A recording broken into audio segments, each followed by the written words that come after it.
सांख्यिकी statistics chapter का नाम है मेजरमेंट ऑफ रिलेटिव पोजीशन, सापेक्षिक स्थिति की माप। इसमें हम डिस्कस करेंगे परसेंटाइल्स स्कोर। लेक्चर यह है 46।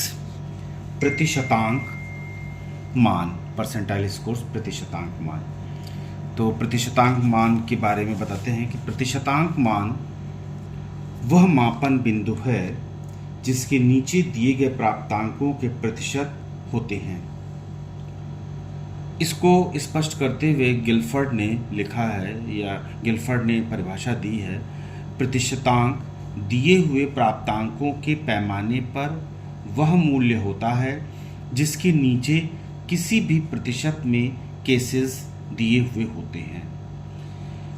इसको इंग्लिश में इस तरह से कह सकते हैं, a centile point is a value on the scoring scale below which are any given percentage of the cases. This definition is given by Guilford. इन बिंदुओं को P10, P20, P30, P25, P40, P50, P60, P75, P80, P90 आदि नाम से जाना जाता है या व्यक्त करते हैं। परसेंटाइल प्रतिशतांक को संकेताक्षर PP से प्रदर्शित करते हैं। कुछ प्रतिशतांकों के बारे में इस तरह से हम डिस्कस कर सकते हैं, क्या बताते हैं कि P25 का अर्थ है कि उस बिंदु के नीचे 25% प्राप्तांक और ऊपर 75%। P10 का मतलब है, पहले भी बता चुके हैं टॉपिक में, P10 का मतलब है कि उसके बिंदु के नीचे 10% प्राप्तांक और ऊपर 90% प्राप्तांक। इसी प्रकार P50 का मतलब है, P50 पॉइंट वो पॉइंट है जिसके नीचे 50% और ऊपर 50% प्राप्तांक पाए जाते हैं। ये बिंदु हो गया मध्यमान का।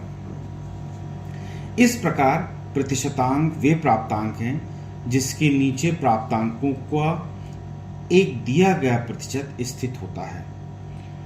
कुछ प्रतिशतांकों को उनके संकेतों के साथ इस प्रकार प्रदर्शित किया गया। P10 को D1 लिखते, डेसाइल जो लिखा था पहले लेक्चर में, 43 लेक्चर में, P10 D1, P20 को D2, P25 को क्वार्टाइल भी कहते हैं, क्वार्टाइल Q1, P30 को D3, P40 को D4, P50 को D5 या क्वार्टाइल 2 कहेंगे, क्वार्टाइल डेविएशन 2, या इसको मध्यांक भी कहते हैं। P60 को D6, P70 को D7, P75 को Q3 थर्ड क्वार्टाइल, P80 को D8, P90 को D9 और P100 को D10 कहते हैं, डेसाइल 10 नाम से। प्रतिशतांक का महत्व, इंपॉर्टेंस ऑफ परसेंटाइल क्या है? प्रतिशतांक के कुछ प्रमुख महत्वपूर्ण बिंदु इस तरह से हैं, या उसका महत्व इस तरह से है। पहला है, प्रतिशतांक किसी समूह में व्यक्ति की सापेक्षिक स्थिति का मापक है, अतः इस आधार पर समूह के विभिन्न व्यक्तियों एवं विभिन्न समूहों की तुलना की जा सकती है। हम व्यक्तियों की तुलना और समूह की तुलना कर सकते हैं इस प्राप्तांक से। दूसरा, इसका प्रयोग, प्रतिशतांक का प्रयोग विभिन्न परीक्षणों में प्रतिशतांक मानक निर्धारित करने में किया जाता है।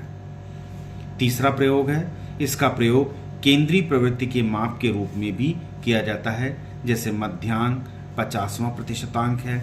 इसी प्रकार चतुर्थांश विचलन में भी इसका प्रयोग होता है, जैसे Q1 अभी पहले पेज पे लिख चुके हैं। Q1 इज इक्वल टू 25 प्रतिशतांक, Q2 इज इक्वल टू 50 प्रतिशतांक, Q3 इज इक्वल टू 75 प्रतिशतांक इत्यादि। चौथा, बालक में निहित विभिन्न योग्यताओं की रूपरेखा, प्रोफाइल तैयार करने में भी इसका उपयोग किया जाता है, प्रतिशतांक का उपयोग किया जाता है। अब पहला टॉपिक इसमें है, अव्यवस्थित अंक सामग्री का प्रतिशतांक। अव्यवस्थित अंक सामग्री मतलब percentile scores from ungroup data. Ungroup data से कैसे निकालेंगे, उसका सूत्र क्या है? अव्यवस्थित अंक सामग्री से प्रतिशतांक की गणना करने के लिए निम्नलिखित सूत्र का प्रयोग किया जाता है। Pn is equal to n+1 divided by 100 अर्थ स्कोर या वहाँ मान, कहीं कहीं पे इसको PP भी कहते हैं। PP is equal to Pn n+1 divided by 100th score या वहाँ मान। अर्थ स्कोर मतलब वहाँ। यहाँ पर संकेतों का अर्थ है Pn का मतलब है वह प्रतिशतांक जिसकी गणना करनी है। कुछ बुक में इसको PP भी लिखा गया है। स्मॉल n का मतलब है ज्ञातव्य प्रतिशतांक की संख्या। जैसे D10 निकालना है तो N10 हो जाएगा, D20 निकालना है तो N20 हो जाएगा, D25 निकालना है तो N25 हो जाएगा। इस तरह से कैपिटल N प्राप्तांकों की कुल संख्या, कुल स्कोर कितना है। इस प्रकार यहाँ पर देखो सूत्रों को मैं लिख दे रहा हूँ। P10 के लिए फॉर्मूला लगेगा 10n+1 divided by 100th score. P20 अगर निकालना है तो P20 is equal to 20n+1 divided by 100th score. P30 निकालना है तो P30 is equal to 30n+1 divided by 100। n का जो भी मान होगा, n20, 30, 50 जो भी होगा वहाँ मान।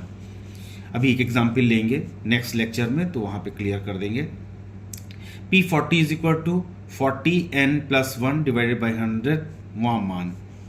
Q2 इसको P50 भी कहते हैं। Q2 या सेकेंड क्वार्टाइल या 50% is equal to 50n+1 divided by 100 वहाँ मान। P60 is equal to 60 with in bracket n+1 divided by 100 वहाँ मान। P70 is equal to 70n+1 divided by 100 वहाँ मान।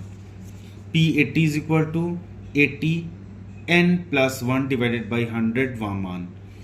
P90 is equal to 90n+1 divided by 100th score.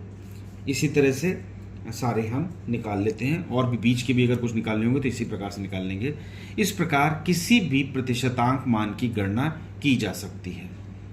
P25 अगर निकालना है तो P25 is equal to Q1 is equal to 25 with in bracket n+1 divided by 100 वहाँ मान या 100 वहाँ स्कोर। P75 अगर निकालना है तो P75 is equal to Q3, इसको Q3 भी कहते हैं, is equal to 75n+1 divided by 100 score. तो अव्यवस्थित अंक सामग्री से इस प्रकार से प्रतिशतांक निकालते हैं। इसके लिए एक अगला लेक्चर में हम एक एग्जाम्पल लेंगे जिसमें अव्यवस्थित अंक सामग्री से निकाल के दिखाएंगे। उसके बाद एक लेक्चर बनाएंगे जिसमें हम दिखाएंगे कि व्यवस्थित अंक सामग्री से प्रतिशतांक किस तरह से निकालते हैं। दोनों में सूत्र भी अलग अलग प्रयोग होता है और दोनों का करने का तरीका भी अलग है। इस प्रकार से ये प्रतिशतांक मान की यहाँ पर गणना हम कर लेते हैं।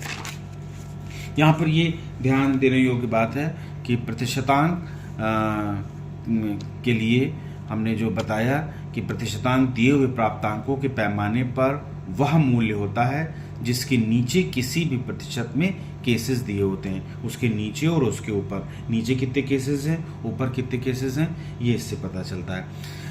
इस तरह से ये 46 लेक्चर है।